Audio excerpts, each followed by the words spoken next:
আসসালামু আলাইকুম everyone, welcome back to my channel delicious cooking by Tahira. বরাবরের মতো আবারও হাজির হয়ে গেলাম নতুন একটি রেসিপি নিয়ে। আজকের পর্বে আপনাদেরকে 1 কাপ মুড়ি দিয়ে সবথেকে সহজে আর কম সময়ে ঝটপট তৈরি দারুণ মজাদার একটি নাস্তা রেসিপি তৈরি করে দেখাবো। আশা করছি আজকের রেসিপি আপনাদের কাছে অনেক ভালো লাগবে। তো চলুন দর্শক, রেসিপিটি দেখে নিচ্ছি শুরু থেকে শেষ পর্যন্ত। নাস্তা তৈরি করার জন্য আমি এখানে 2টা সিদ্ধ আলু নিয়েছি। এরপরে আলুগুলোকে একটা গ্রেটারের সাহায্যে খুব ভালো মতো গ্রেট করে নিব। চাইলে পটেটো ম্যাশার কিংবা কাঁটা চামচের সাহায্যে আপনারা ম্যাশ করে নিতে পারেন।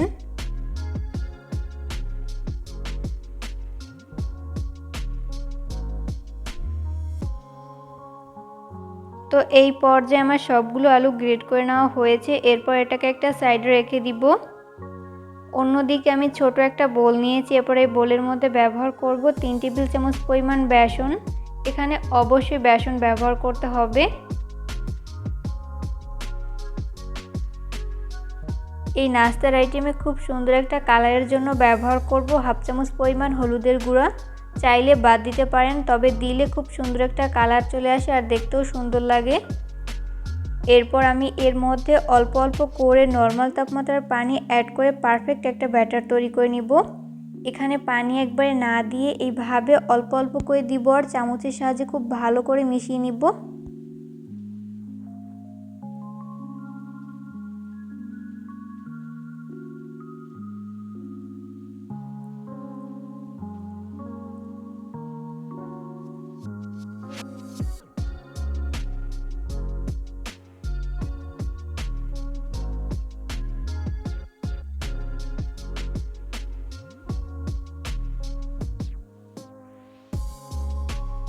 এই ব্যাটারটি তৈরি করতে আমার এখানে 1/2 কাপের মতো পানি লেগেছে, আপনাদের কম বা বেশি লাগতে পারে। তো এই পর্যায়ে ব্যাটারটি তৈরি করে নেওয়া হয়েছে। এখানে আমি 1 কাপ পরিমাণ মুড়ি নিয়েছি। এরপর আগে থেকে তৈরি করে রাখা বেসনের মিশ্রণ এই মুড়ির মধ্যে ঢেলে দিচ্ছি। এরপর আমি এর মধ্যে আগে থেকে গ্রেট করে রাখা আলুর মিশ্রণ দিয়ে দিচ্ছি।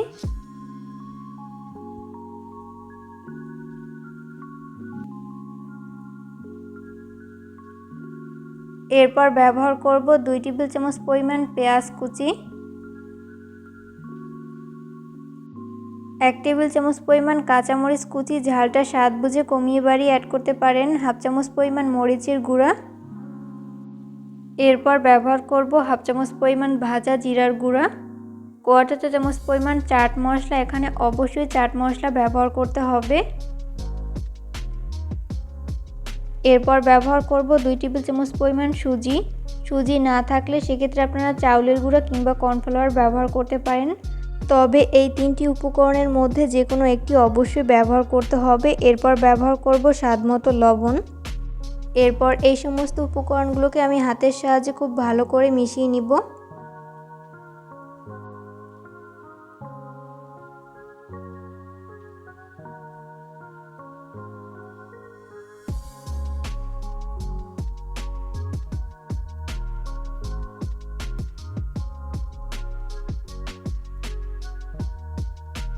তো এই পর্যায়ে মিশিয়ে নেওয়া হয়েছে। এরপর হাতটাকে ভালো মতো ক্লিন করে এখান থেকে অল্প অল্প করে মিশ্রণ নিয়ে আমি নাস্তার শেপ তৈরি করে নিচ্ছি। প্রথমে এইভাবে গোলাকার শেপ দিয়ে নিচ্ছি। এরপর 2 হাতের তালুর সাহায্যে এইভাবে চ্যাপটা করে নিচ্ছি। তো এই পর্যায়ে আমার একটি নাস্তা শেপ তৈরি করে নেওয়া হয়েছে। আপনারা চাইলে এই নাস্তা শেপটি অন্যভাবেও তৈরি করে নিতে পারেন। তো তৈরি হয়ে গেল আমার একটা নাস্তা শেপ। আপনাদের বোঝার সুবিধার্থে আমি আরও একটি নাস্তা শেপ তৈরি করে দেখিয়ে দিচ্ছি। তৈরি করার প্রসেস কিন্তু খুবই ইজি, যে কেউ খুব সহজে তৈরি করে নিতে পারবেন।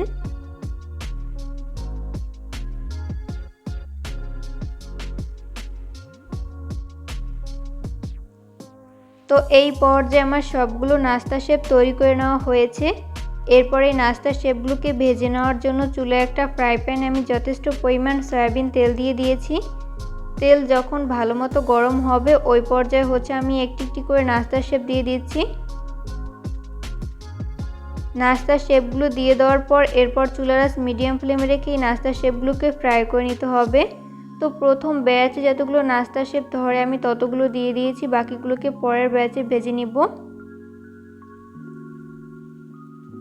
2 মিনিট পর যখন নাস্তাগুলোর এক পাশ ফ্রাই করে নেওয়া হবে ওই পর্যায়ে হচ্ছে আমি নাস্তার শেপগুলোকে উল্টে দিব অপর পাশটি ফ্রাই করে নেওয়ার জন্য।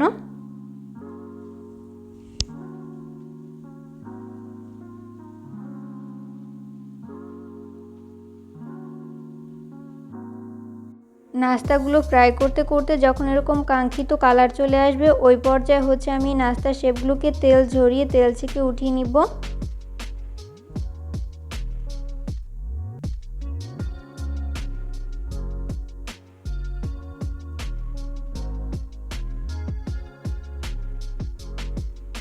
সেম ভাবে আমি বাকি নাস্তার শেপগুলোকেও ভেজে নিব। এই পর্যায়ে আমার সবগুলো নাস্তার শেপ ভেজে উঠিয়ে নেওয়া হয়েছে। আমি এগুলোকে একটা নাস্তার প্লেটে তুলে নিয়েছি। চেষ্টা করেছি রেসিপিটি সহজভাবে শেয়ার করতে। আশা করছি বরাবরের মতো আমার আজকের রেসিপিটিও আপনাদের কাছে অনেক ভালো লেগেছে। রেসিপি ফলো করে অবশ্যই বাসায় ট্রাই করবেন, দেখবেন পরিবারের ছোট থেকে বড় সবাই অনেক বেশি পছন্দ করবে আর অনেক মজা করে খাবে। হাতে মাত্র 10 মিনিট সময় থাকলে এইভাবে মুড়ি আর বেসন দিয়ে এই নাস্তার আইটেমটি তৈরি করে আপনারা সার্ভ করতে পারেন। আমি একটা নাস্তা শেপ আপনাদেরকে ছিঁড়ে শেয়ার করছি যে এটা কতটা পারফেক্ট হয়েছে। অবশ্যই রেসিপিটিকে ফলো করে বাসায় ট্রাই করবেন। ভিডিও ভালো লাগলে লাইক, কমেন্ট এবং শেয়ার করতে একদমই ভুলবেন না। পরবর্তী রেসিপি দেখার আমন্ত্রণ জানিয়ে আজকের মতো এখানেই বিদায় নিচ্ছি। সবাই অনেক বেশি ভালো থাকবেন। আল্লাহ হাফেজ।